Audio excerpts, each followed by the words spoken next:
Once upon a time, in a bustling city, there lived a young woman named Amelia. She lived in a large mansion with her husband, Chinadu. To outsiders, their life looked perfect. They had money, a beautiful home, and were respected in society. People often refer to them as the power couple. But inside, Amelia felt something was wrong. Chinadu was always busy, always leaving the house with one excuse or the other about meetings. At first, she didn't question it. She wanted to believe him. But as the excuses grew, so did her unease. That morning, Chinadu came down in a smart blue suit. He kissed Amelia on the forehead like a loving husband. "Good morning, baby," he said, smiling. "Good morning," she replied, watching him. "You're leaving early again?" "Yes, I have meetings today." "Don't stress yourself. I'll handle it all," he said quickly, brushing off her concern. Amelia smiled faintly and nodded, but deep down her doubts grew stronger. At the sound of a car horn, she knew Dennis, their driver, was outside already. Dennis had worked for Amelia's family for years. He wasn't just a driver, he was loyal.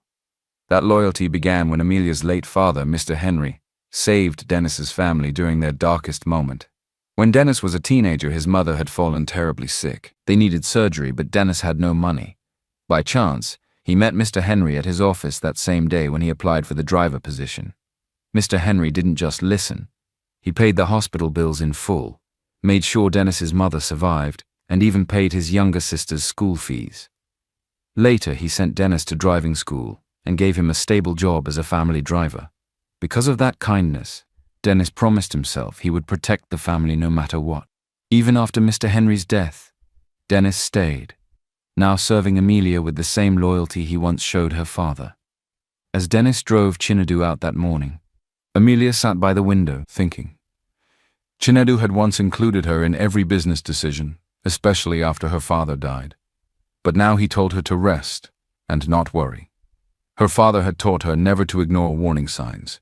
He used to say, "Trust people, but confirm. Stewardship is responsibility." Those words echoed in her mind. When Amelia went through some of her late father's old files later that day, she noticed something strange. Some properties listed as not for sale had been recently transferred. She frowned, wondering why Chinadu had never mentioned it. Meanwhile, Dennis kept noticing things too. He often drove Chinadu to places that didn't look like offices. Chinadu sometimes asked him not to tell Madam where they had gone. Dennis said nothing, but he wrote it down in his mind. That same day, Chinadu asked Dennis to stop at a bank on the island. While waiting, Dennis heard him on the phone speaking softly, almost sweetly, words no man should say unless he was talking to his wife. But it wasn't Amelia he was talking to. "Don't worry," Chinadu whispered. "Everything is moving well. Soon I'll have full access to her accounts." Dennis's grip tightened on the steering wheel. He wanted to speak up but kept quiet. It wasn't his place, at least not yet. Back home, Amelia tried to bury herself in work, but her mind wandered. She found a hotel guest card tucked into Chinadu's newspaper. The date on it was only 2 days ago. She stared at it, her chest tightening. Another meeting? Or something more? When Chinadu came back that night, he was cheerful, acting as though everything was normal. He hugged her and laughed through dinner. But Amelia wasn't fooled. Something inside her told her the cracks in their perfect life were about to split wide open. She hardly slept that night. She kept turning in bed, replaying the day in her mind.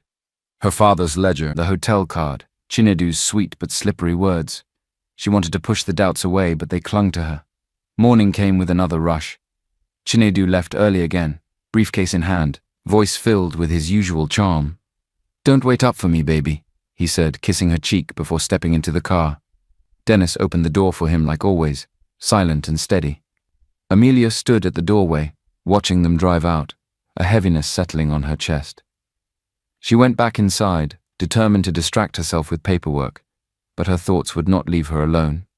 As for Dennis, he sat behind the wheel, hands steady, but his mind wandered. Many people saw only a driver in a neat uniform, but there was more to him. He was young, barely 30, tall and handsome, with clear eyes and a quiet presence. He had graduated from the University of Lagos with a first-class degree in economics.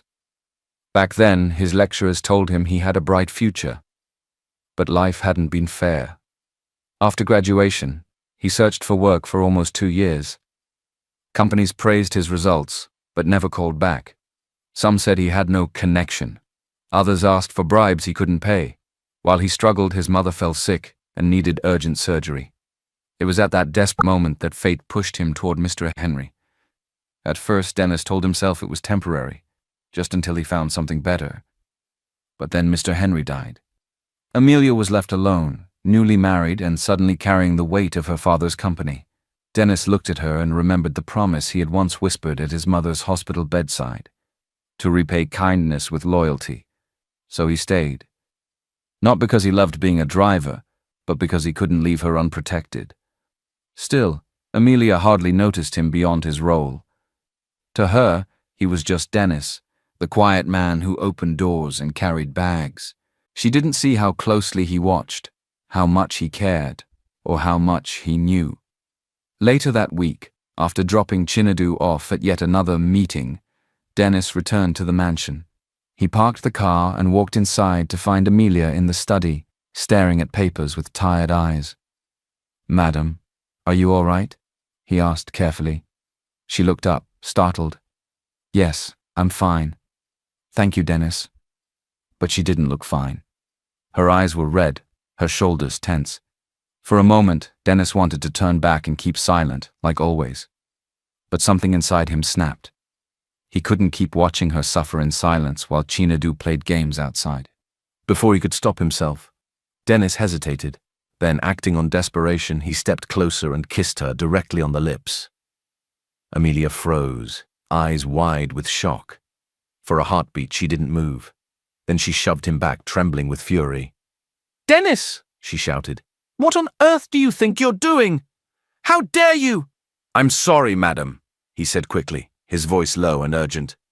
"Sorry," she snapped. "You kiss me in my own house?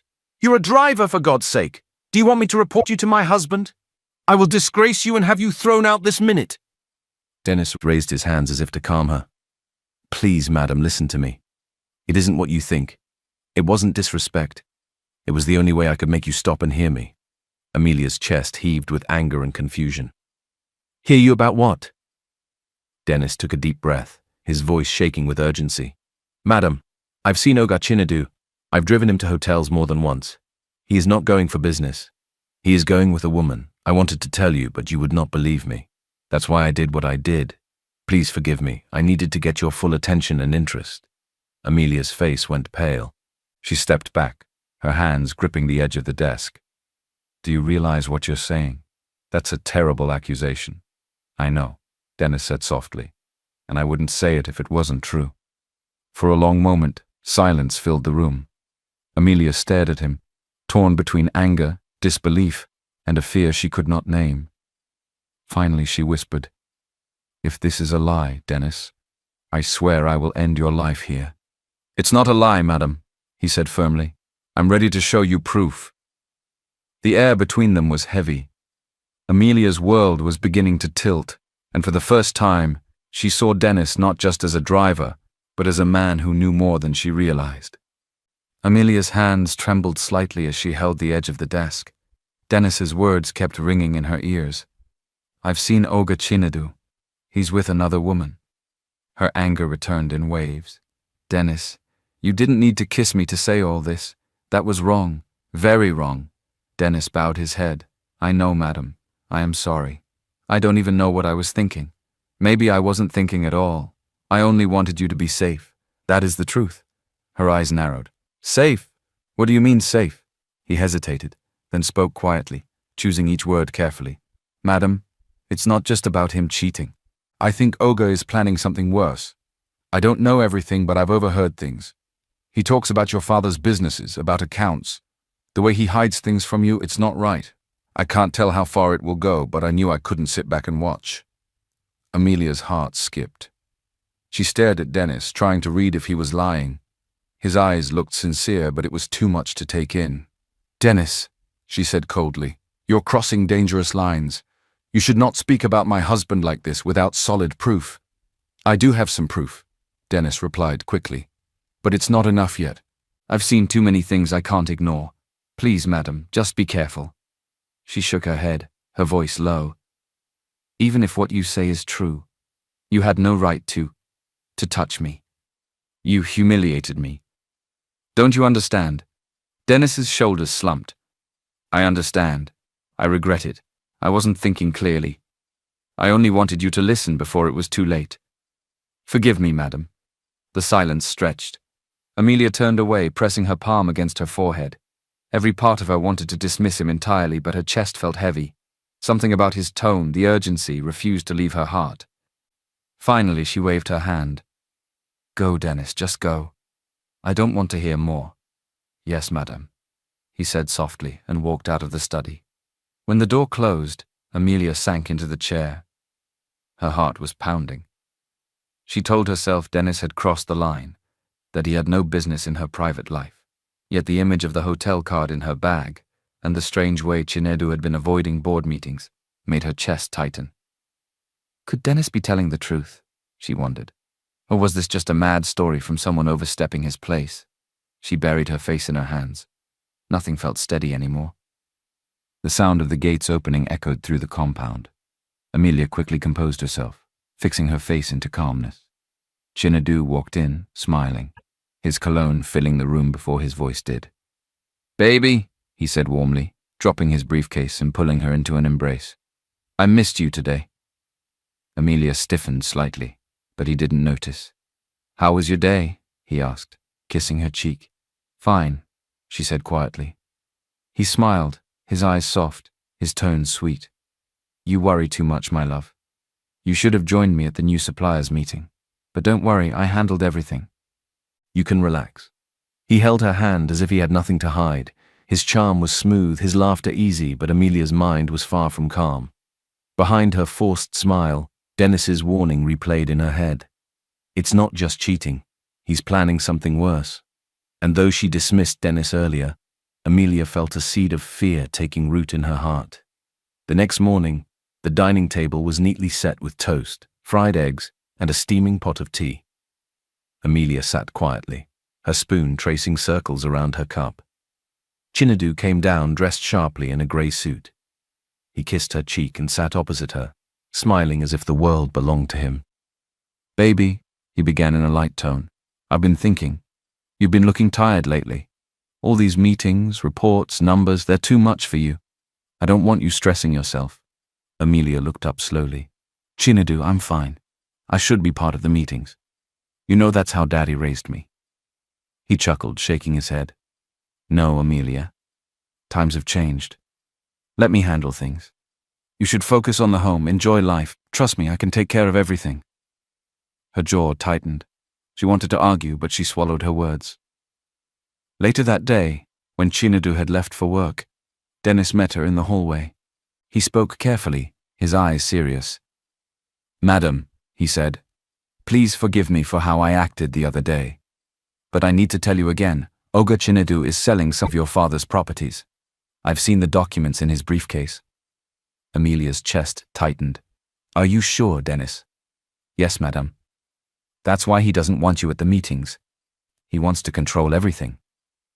She pressed her lips together. Then I need proof, solid proof. That evening, Amelia sat alone in her father's study, flipping through the old black ledger he used to keep. Her father had been a wise man, always a step ahead. On one of the back pages, she noticed a small note in his handwriting. Private accounts and shares in Amelia's name. Confidential. Her eyes widened. She remembered now. Years ago, her father had told her about certain investments he kept hidden for her safety. She had almost forgotten. An idea began to form in her mind. If Chinedu is greedy, I can use this to test him. I will bait him. If he reacts, I'll know the truth. The next morning, Amelia sat in the living room with her phone, pretending to be speaking to her late father's old accountant. She raised her voice slightly on purpose. Yes, she said. Those private accounts and shares Daddy left in my name. Yes, I still have the documents. I just need to decide what to do with them. From the corner of her eye, she saw Chinedu freeze at the staircase. He had been coming down with his tie in his hand. But now he stopped completely. His eyes sharpened, hungry, like a man who had just smelled fresh meat. Amelia hung up the call casually, as if nothing had happened. But when she turned to him, his face carried a bright smile. My love, he said warmly, stepping closer. Private accounts? Shares? You've never mentioned those to me before. Amelia's heart pounded, but she forced a calm smile. Oh, I must have forgotten. Chinadu's smile grew wider, but in his eyes Amelia saw the glint of greed she had been waiting for. Later that afternoon, Amelia lay in the living room pretending to sleep. The sun made a bright square on the floor. Her heart beat a little faster than usual, but she kept still. She wanted to catch Chinadu off guard, to hear what he would say after he learned about the private accounts. Her chance came sooner than she expected. Chinadu walked in smiling, speaking into his phone, his voice low and full of ease. He thought no one was listening. When he saw her sleeping on the sofa, he stepped out to the balcony just to be safe. He was sure she couldn't hear him now, but he was wrong. Yes, it's true, he said. She told me today. 5 million in that account, and more shares, hidden shares. You know what that means? Amelia froze. She moved no more than a breath. Her mind tried to catch up with her ears. We take everything. Chinadu went on, his voice soft but sharp. We start the transfer. We drain the account slowly so it won't raise an alarm. Then we move the shares to the shell company. By the time she notices, we'll be gone. He laughed quietly. Amelia felt the laugh like a punch in the chest. From the phone, a voice answered, warm, greedy. Belinda. Amelia could not hear Belinda clearly. The walls muffled the other side, but Chinadu's side said enough. Belinda, trust me on this. You know I love you. Don't worry. I'll get it done this week. The bank officer knows me. There was a low pause. Then Chinadu's tone dropped further. And if she causes trouble? Amelia's skin prickled. He laughed again, meaner this time. If she causes trouble, we make it look like an accident. You know what they believe. Heart attack, a slip in the pool. Believe me, once she's gone, the lawyer signs the papers easily. Everything goes to me, and we live our dream life. Amelia's hand tightened on the file until the paper creased. The word accident floated in her head like a dark black bird. She slid back against the sofa. The world narrowed to the sound of his voice and the slow tick of the wall clock. Her vision blurred. For a second the room swam and she thought she might faint. She steadied herself with both hands on the arm of the sofa. Her face was white and her knees felt weak. She breathed in slowly, deep. A cold sweat broke along her spine. She wanted to scream, to run out and throw the phone to the floor, to grab him and ask him to explain, but panic would not help. She needed proof, solid proof. Otherwise, people would think she imagined things, or worse, they would think she'd made it up. Chinadu continued talking, unaware. You'll see. By next month we'll be free. That house, the cars, the money, yours. All yours if... He paused, and Amelia heard a quiet voice on the line, Belinda's soft whisper. Chinadu answered, almost tender. Yes, I won't fail you. The hush broke. Chinadu said something else. A small joke, a promise to buy her a new dress, a plan to leave the country. Then he folded his phone and walked toward the stairs. Amelia stayed still, with her eyes closed, until his footsteps faded. Her mind felt numb, but she forced herself up. She had to look calm. If he suspected she had heard him, everything would be worse. His audacity still shocked her. He must think I am the biggest fool on planet Earth, she thought to herself. She went to the study where the old ledger lay. Her hands shook as she sat down. The page with her father's notes stared at her. Private accounts and shares in Amelia's name. Confidential. She touched the ink like a map to the truth. Proof, she whispered to the empty room. I need proof. For a moment she thought of calling the police. But then the cold thought came back. Without proof, the police might laugh. They could arrest Dennis, or accuse him of lying. Chinadu had friends in banks and courts. He could make the story vanish. No, she had to beat him at his own game. A plan began to form, slow and careful. She would pretend she did not hear. She would act normal in front of Chinadu. She would let him think he had won. But she would also move quietly to gather the evidence, bank records, transfer notices, messages, someone who would testify. She would need help she could trust. Dennis might be reckless, but he was loyal. Amelia thought of him, of his face the day he kissed her, of his promise to keep her safe. Perhaps he could be the one to watch and record. She breathed again and felt a small, cold strength enter her chest. Fear was there, thick and heavy, but underneath it something else stirred. The memory of her father's calm voice, telling her to check the numbers, to be the steward of what he left. Trust people, but confirm. She stood and smoothed her dress. In the hallway she passed a mirror and saw a woman whose eyes were tired but clear. She whispered to herself, "You won't die quietly. You will fight." Amelia moved like someone learning to walk across a tightrope. Quiet, careful. Every step had to count. She waited until Chinedu was out of reach. Then she called Dennis to come to the study. When he arrived, he found her sitting upright, face set, a small file open on the desk. "Madam," he asked softly, sensing the change. She looked at him steadily. "Dennis, I heard everything. He plans to take the accounts. He spoke about making it look like an accident. What baffles me most is how he is plotting to kill me while living under the same roof with me. He is a monster." Dennis's face changed. For a beat he was only a man. Then he became the driver who kept promises. "Madam, what do you want me to do?" he asked. She gave him a slow, measured answer. "You will watch him, Dennis. You will follow him when he leaves. You will record his visits, find anything, documents, messages, bank names. Bring everything to me, and do not tell anyone else, not yet." Dennis nodded, solemn. "Yes, madam. I will watch him." Amelia felt a strange mix of fear and relief. She was not safe yet, not by far, but now she had a plan and someone who would not betray her. That small truth steadied her. She closed the ledger and placed it carefully in a drawer. Then she looked at Dennis and said, "One more thing. Keep your eyes open. If he moves too fast, or if he becomes suspicious, tell me immediately." Dennis swallowed and nodded. "I will, madam." Outside, the wind pushed at the palm leaves. Inside, a woman whose life had been calm until only days ago, now prepared for a battle she had not asked for. She would play the game they wanted to play, but she would play it on her own terms. She would not be made into an accident. Amelia sat in the study long after Dennis left. The words she had overheard from Chinedu's call kept circling her mind like vultures. "If she dies, everything is mine." Her hands shook as she remembered it. She whispered to herself, "I must see with my own eyes."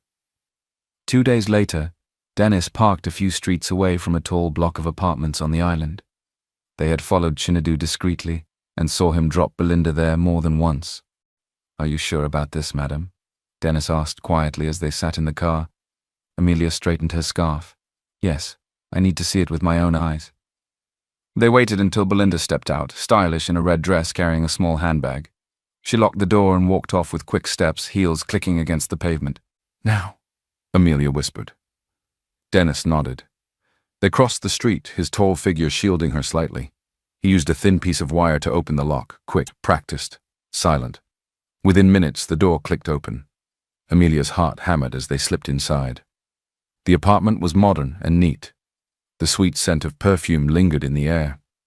On the dresser, Amelia's eyes fell on something that made her legs weaken, a gold necklace. Her fingers trembled as she picked it up. This is the exact necklace Chinedu gave me for our wedding anniversary." Beside it lay a wristwatch.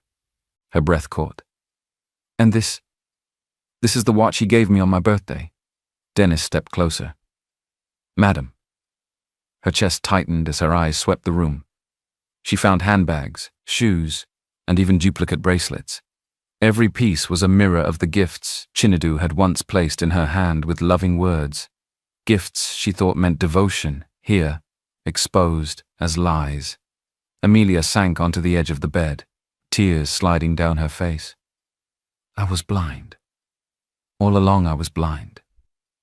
Her voice shook as she began to speak, not to Dennis, but to herself. "I met Chinedu at a dinner my father hosted. He was charming, bold, the kind of man who made you feel seen. We didn't date long before he proposed. Daddy liked him, and I thought I was lucky.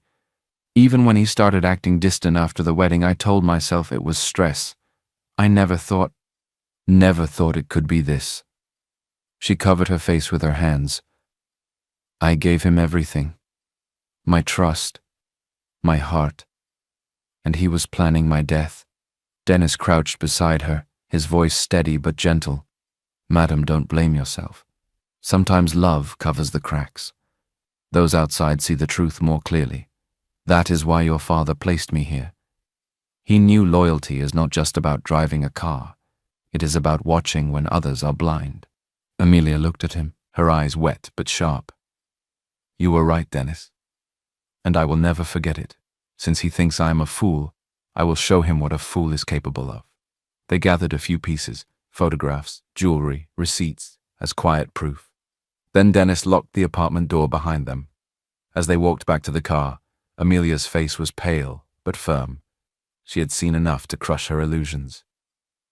Dennis, she said softly as she slid into the car, I will not let him destroy me. If he thinks I am weak, let him keep thinking so. But now I know the truth. Dennis started the engine, his voice steady. Yes, madam. Now we plan carefully. And when the time comes, the truth will speak for itself. The car hummed softly as Dennis drove them back toward the mansion. The city lights flickered past, blurred by Amelia's tears. She sat silently at first, staring out of the window, but her chest heaved as memories rushed in. My father trusted him, she whispered suddenly, her voice breaking. Daddy trusted Chinedu. He believed he was the right man for me, the one who would take care of me when he was gone. Now I see. I see that I failed Daddy. I let him down as a daughter, and as a wife I have been living with a stranger. Her hands covered her face. The sobs came harder now, deep and raw. Dennis gripped the steering wheel, his knuckles white.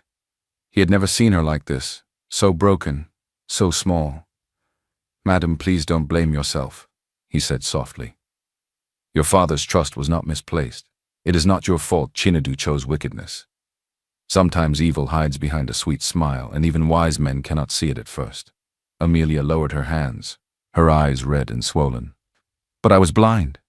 I loved him, and I refused to see the signs. Dennis hesitated, then spoke with quiet courage. Love blinds the heart, madam. It's not weakness, it's human. That is why those outside sometimes see the cracks before you do. I saw things, but you only saw your husband. His words comforted her, though they cut deeply. She wiped her eyes with trembling fingers.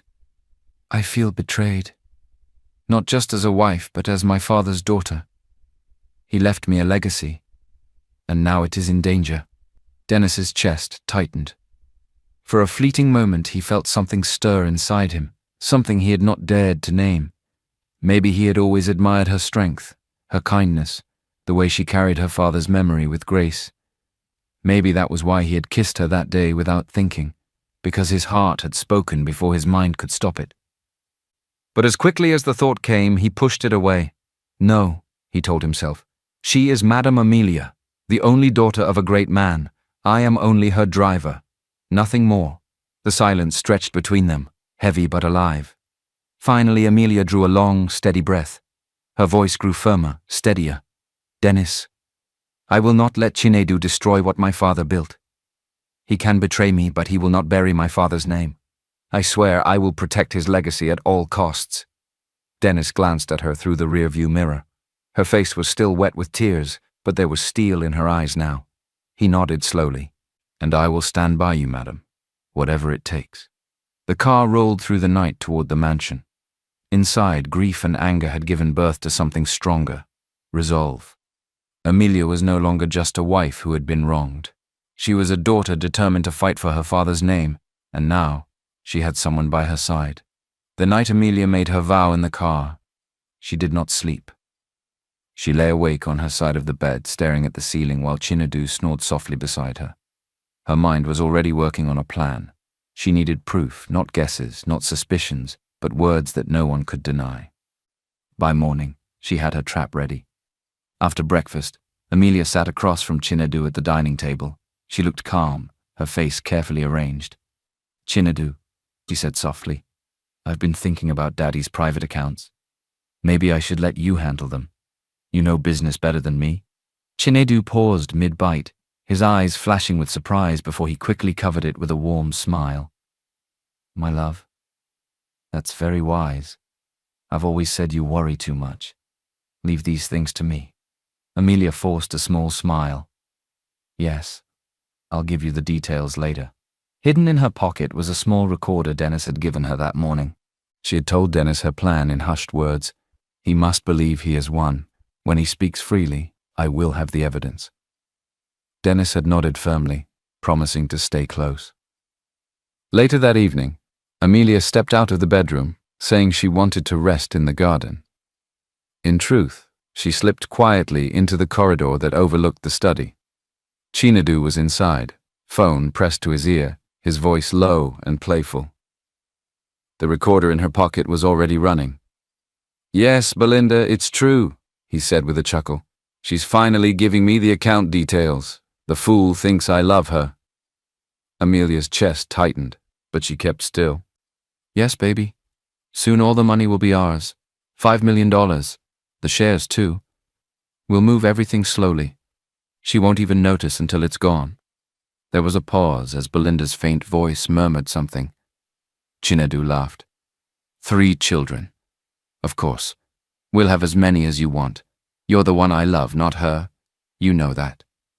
Another pause. Then Chinadu's voice dropped, sharp but amused. "Love her? No, nah. I told you this before, nah. I only married Amelia because she's a rich kid. Ignorant, unsuspecting, easy to manipulate. She was just a ticket into her father's empire." Amelia's hand gripped the banister so tightly her knuckles turned white. Her body shook, but she didn't move. She needed every word. Chinadu laughed again, his tone light and careless. "Yes, my darling Belinda. Once the money is in my hands, we disappear. Let her cry, let her beg, I don't care. She'll be nothing." Amelia waited until he ended the call. She stayed quiet, her heart racing. When she was sure he was gone, she slipped back to her room and closed the door softly. She pulled out the recorder, stopped it, and stared at it in her trembling hand. Every word was there. Proof. Solid proof. Tears filled her eyes, but this time they weren't only from pain. They were from relief, from a quiet strength rising inside her. For the first time, she wasn't just a victim.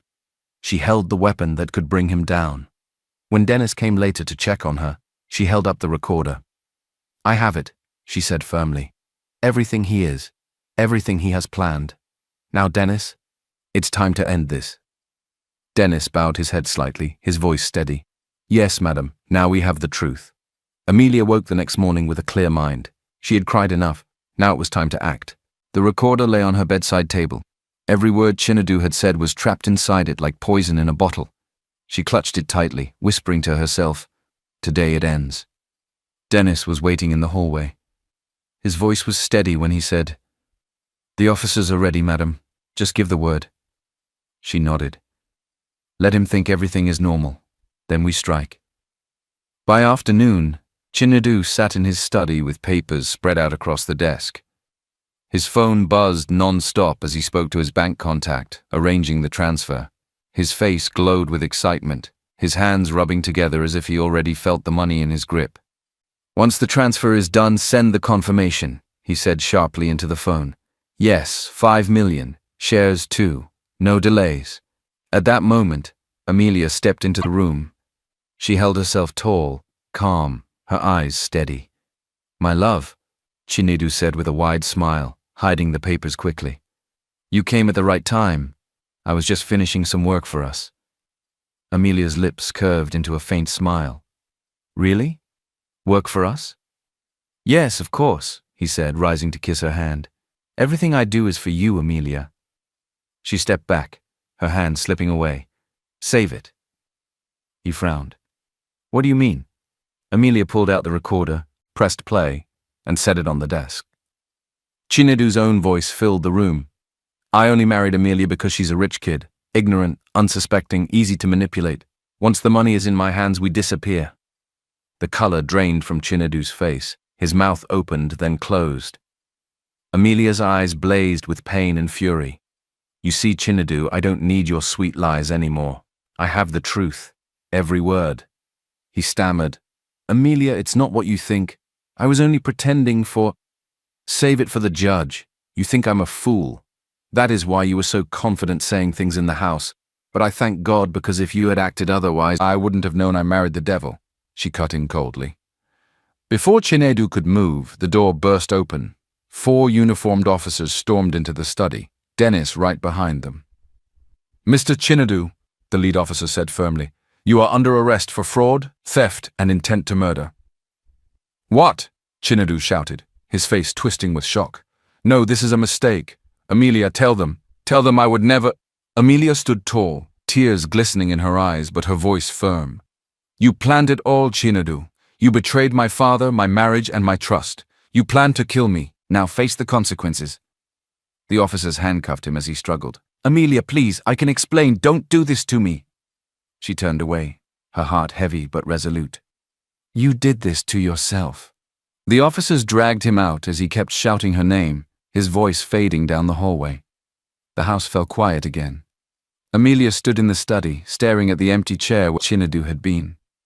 Dennis stepped forward, his expression calm but protective. "It's over now, madam," he said softly. Amelia let out a shaky breath. "No, Dennis, this is just the beginning. My father's legacy will not be buried by a liar and a thief. I will rebuild what he tried to destroy." Dennis bowed his head respectfully. "And I will stand with you." For the first time in weeks, Amelia felt a weight lift from her shoulders. She was wounded, yes, but no longer powerless. She had survived betrayal. She had chosen to fight back. And with proof in her hands and loyalty by her side, she knew she would never be deceived so easily again. The weeks that followed felt like a storm passing. Court hearings filled the newspapers. Chinadu's smiling face was no longer on glossy magazine covers but on the evening news shown in handcuffs. The evidence Amelia presented, the recordings, the documents Dennis had helped her gather, was too strong to deny. The judge's voice was firm as the gavel came down. "Chinadu, you are hereby sentenced for fraud, theft, and conspiracy to commit murder." Amelia sat quietly in the courtroom, her hands folded in her lap. She did not smile, she did not cry. She only breathed a long, steady sigh of relief. The man who once promised her love now faced the punishment his actions deserved. Soon after, the divorce papers were finalized. Amelia's name was cleared, her accounts secured, her properties restored. She walked out of the courthouse one afternoon with Dennis by her side. The air felt lighter, as if the weight pressing on her chest for years had finally lifted. She whispered to herself, "I am free." Dennis glanced at her from a respectful distance. He didn't speak, but in his eyes there was quiet pride. Back at the company, Amelia called a small meeting with her board. She stood tall in her father's old office, the place that once felt too big for her. Now she carried herself with calm authority. "There will be changes," she said firmly. "From this day, transparency will be our rule. Loyalty will be honored." She turned to Dennis, who stood awkwardly near the door in his driver's uniform. "Dennis," she said softly, "you have stood by me when no one else did. You saw the truth before I could, and you risked everything to protect me. From today, you are no longer just my driver. You will serve as my personal aide here in the company." Dennis blinked in surprise. "Madam, me? But He paused, searching for words. "I am not worthy." Amelia gave a faint, knowing smile. "You are more than worthy. My father trusted you, and I trust you. That is enough." Applause filled the room as Dennis bowed his head, humbled. Days turned into weeks, and slowly, Amelia began to heal. The nights were still lonely and the memories still stung, but she refused to be defined by betrayal. Instead, she threw herself into work. She met with old partners her father had trusted. She revived projects that had been abandoned. She protected the shares and accounts as if they were her own children. Every time she signed a document or made a decision, she whispered silently to her late father, "I will not fail you." She was no longer just the betrayed wife of Chinadu. She was Amelia Henry, daughter of a man who built an empire, and she was now strong enough to defend it. That night, as she stood by the balcony of her mansion, the wind brushing against her face, Dennis came to inform her about the next day's schedule. She turned to him with calm eyes. "Dennis," she said, "we have been through fire and storm, but from now on we walk forward. Together." He nodded, his voice steady but filled with quiet emotion. "Yes, madam." The city lights stretched before them, bright and endless. For Amelia, it was not just the end of betrayal, it was the start of a new chapter, one she would write with her own strength. Weeks passed, and the air around Amelia began to change. The shadows of betrayal no longer followed her every step. Instead, she poured her energy into something bigger than herself, something her father would have been proud of. She launched the Henry Foundation, a charity in her father's name. Its purpose was simple but powerful: to support widows, orphans, and struggling students. The first seed money came from her restored accounts, but Amelia called it an investment in people. At the opening ceremony, she stood on stage in a plain navy dress, speaking from her heart. "My father taught me that wealth is not about what we keep, but what we give. Today we carry his vision forward. This foundation is not just about money, it's about hope." The applause that followed was warm and genuine. For the first time in months, Amelia smiled without forcing it. Through it all, Dennis never left her side. He was no longer just the man holding car keys at the gate. He became her aide, her confidant, the one she leaned on when the weight of decisions pressed down. He organized meetings, screened phone calls, and kept records with sharp attention to detail. Board members who once overlooked him now respected him. He carried himself quietly, never seeking praise, but his presence steadied Amelia in ways she didn't admit out loud. One evening, after a long day at the office, Amelia and Dennis sat in the study going over documents. She looked at him for a long moment, noticing how focused he was, how loyal he had remained when others had failed her. "Dennis," she said softly. He looked up immediately. "Yes, madam?" She shook her head gently. "No, don't call me madam anymore. Call me Amelia." He blinked, surprised. "Amelia?" "Yes," she said with a small smile. "That's my name, and I want you to use it." Something warm stirred between them. Dennis felt his chest tighten, but he quickly bowed his head. "Yes, Amelia." Her heart fluttered at the sound. She didn't say more, but inside a spark flickered, one she wasn't ready to act on yet. She would wait, watch, and see how things would unfold. Meanwhile, behind prison walls, Chinedu sat on a metal bench, head in his hands. The door creaked open, and Belinda walked in, her heels clicking against the concrete floor. For a moment, his face lit up. "Belinda, you came," he said, reaching for her hand. But she pulled back coldly. "Don't get excited. I didn't come for love. I came to tell you it's over." "What?" His eyes widened. "You have nothing now," she said flatly. "No money, no power. You can't give me the life I want. I won't waste my time waiting for you. I have my life to live." Chinedu's throat went dry. "Belinda, after everything I did for you?" She laughed bitterly. "No, Chinedu. After everything you destroyed for me. Goodbye." She turned and walked away, her perfume lingering only a moment before the door slammed shut. Chinedu sat frozen, the truth crashing over him. He had betrayed a good woman, thrown away trust. And for what? A mistress who left him the moment he had nothing. Tears stung his eyes as he whispered to himself, "I was the fool all along." That night, Amelia stood on her balcony, the wind lifting her hair as she looked over the lights of Lagos. The city stretched endlessly, alive with noise and motion. Her heart still carried scars, but it also carried strength. Inside, Dennis finished arranging her files for the next day.